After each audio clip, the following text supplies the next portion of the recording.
नमस्ते। Latest updates में आप सबका बहुत बहुत स्वागत है। आज तारीख है 25 मार्च 2026 और सच कहूं तो आज का दिन काफी कुछ लेकर आया है।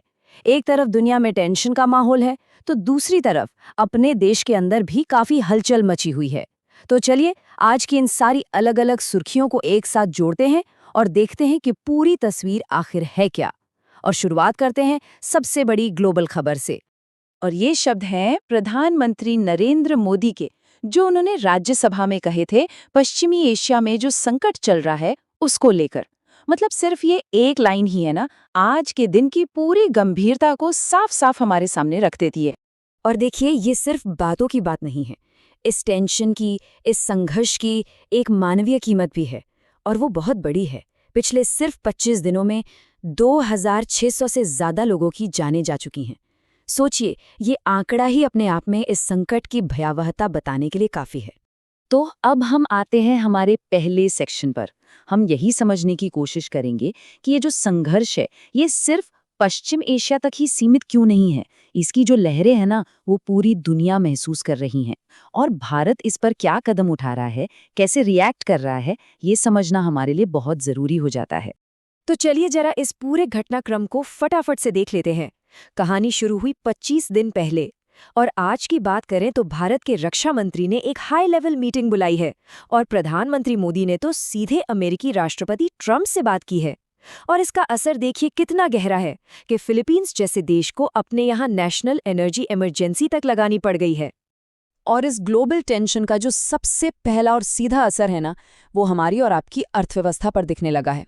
गोल्डमैन सैक्स जैसी बड़ी संस्था ने भारत की जो जीडीपी ग्रोथ का अनुमान था उसे 7% से सीधा घटाकर 5.9% कर दिया है। अब ये कोई छोटी मोटी गिरावट नहीं है और इसकी वजह है तेल की सप्लाई पर जो खतरा मंडरा रहा है वो। तो ठीक है, एक तरफ तो दुनिया में ये सब कुछ चल रहा है, लेकिन दूसरी तरफ हमारे अपने देश के अंदर भी बहुत बड़े बड़े बदलाव हो रहे हैं। तो चलिए अब जरा नजर डालते हैं कि हमारी अदालतें और हमारी सरकारें कौन से ऐसे नए नियम बना रही हैं जो हमारे सामाजिक ताने बाने को, हमारे सोशल स्ट्रक्चर को ही बदल रहे हैं। और इन बदलावों में जो सबसे बड़ी हेडलाइन है वो है यूनिफॉर्म सिविल कोड, यानी कि यूसीसी। अब ये है क्या? आसान भाषा में कहें तो ये एक ऐसा कानून है जो शादी, तलाक, विरासत जैसे पर्सनल मामलों में धर्म की परवाह किए बिना सभी नागरिकों पर एक जैसा लागू होगा। तो इसका असर कैसा दिखेगा? चलिए गुजरात का उदाहरण लेते हैं, जो इसे लागू करने वाला देश का दूसरा राज्य बन गया है। अब वहां पर बहुविवाह यानी एक से ज्यादा शादी करने पर पूरी तरह से रोक लग गई है और तलाक से लेकर लिव इन रिलेशनशिप तक हर चीज के लिए अब सबके लिए एक जैसे नियम कानून होंगे। और इसी दौरान सुप्रीम कोर्ट से भी 2 बहुत बड़े और ऐतिहासिक फैसले आए हैं। पहला तो ये कि अगर अनुसूचित जाति का कोई व्यक्ति अपना धर्म बदलता है, मतलब हिंदू, सिख या बौद्ध धर्म के अलावा कोई और धर्म अपनाता है, तो उसे आरक्षण का फायदा नहीं मिलेगा। और दूसरा, सेना में जो महिला अधिकारी हैं उन्हें अब स्थायी कमीशन और पेंशन का हक मिलेगा। इसे भेदभाव को खत्म करने की दिशा में एक बहुत बड़ा कदम माना जा रहा है। तो अभी तक हमने बात की ग्लोबल पॉलिटिक्स की, बड़े बड़े कानूनी बदलावों की, लेकिन सवाल ये है कि इन सब का हमारी रोज की जिंदगी पर, हमारी जेब पर क्या असर पड़ता है। तो चलिए अब यही देखते हैं कि आज की खबरें हमारे घर के बजट को कैसे ऊपर नीचे कर रही हैं। और शुरुआत करते हैं घर घर की कहानी गैस सिलेंडर से। देखिए, सरकार ने कुछ नए नियम बनाए हैं ताकि लोग घबरा कर बुकिंग ना करें। नियम क्या है? अगर किसी के पास 1 सिलेंडर है तो वो 25 दिन बाद दूसरा बुक कर सकते हैं। 2 सिलेंडर है तो 35 दिन रुकना होगा। और अगर कोई उज्ज्वला योजना का लाभार्थी है तो ये इंतजार 45 दिनों का होगा। मतलब साफ है, ये फैसला सीधे सीधे लाखों घरों पर असर डालने वाला है। और बात सिर्फ गैस सिलेंडर पर ही खत्म नहीं होती। अगर कोई बाहर से खाना ऑर्डर करता है तो जान लीजिए कि स्विगी ने अपनी प्लेटफॉर्म फीस बढ़ा दी है। इतना ही नहीं, रेलवे ने भी टिकट कैंसिलेशन के नियम बदल दिए हैं। मतलब हर तरफ से आम आदमी की जेब पर असर पड़ रहा है। चलिए अब हम अपने आखिरी पड़ाव पर आ गए हैं। इस सेक्शन में हम उन खबरों पर नजर डालेंगे जो हमें भविष्य की एक झलक दिखाती हैं। कुछ खबरें चिंता बढ़ाती हैं तो कुछ सच में हैरान कर देती हैं। और शुरुआत एक बेहद ही चिंताजनक खबर से। एक सरकारी रिपोर्ट ने खुलासा किया है और ये चौंकाने वाला है कि हमारे देश में जो सेंसिटिव जगहों पर सीसीटीवी कैमरे लगे हैं उनकी लाइव फुटेज सीमा पार पाकिस्तान भेजी जा रही है। ये हमारी राष्ट्रीय सुरक्षा के लिए एक बहुत बहुत बड़ा खतरा है और अब सरकार पूरे देश के सीसीटीवी नेटवर्क की समीक्षा करने जा रही है।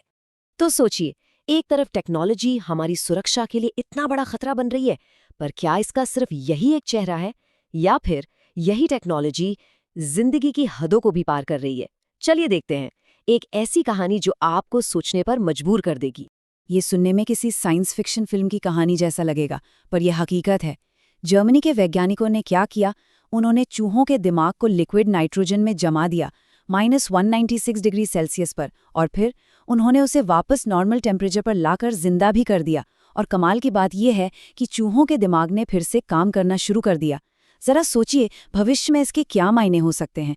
क्या हम लंबे समय तक इंसानी अंगों को स्टोर कर पाएंगे? क्या गहरे अंतरिक्ष की यात्रा संभव हो पाएगी? लेकिन भविष्य की इन बड़ी बड़ी बातों के बीच हमें आज की एक बहुत कड़वी सच्चाई का भी सामना करना है, और वो है वो हवा जिसमें हम सांस लेते हैं। ताज़ा रिपोर्ट के मुताबिक भारत दुनिया का छठा सबसे प्रदूषित देश है, और इससे भी ज्यादा चिंता की बात यह है कि दुनिया का जो सबसे प्रदूषित शहर है, गाजियाबाद का लोनी, वो हमारे ही देश में है। तो आज का दिन इन सभी खबरों का एक कॉकटेल रहा है ना? एक तरफ युद्ध का खतरा, दूसरी तरफ समाज को बदलते नए कानून, जेब पर बढ़ता बोझ, और भविष्य की वो संभावनाएं जो हैरान भी करती हैं और डराती भी हैं।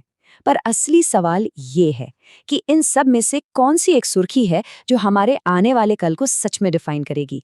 इस सवाल पर जरूर सोचिएगा। हम लेटेस्ट अपडेट्स पर कोशिश करते हैं कि हर रोज की इन बड़ी खबरों को इसी तरह आपके सामने रखें, आसान भाषा में।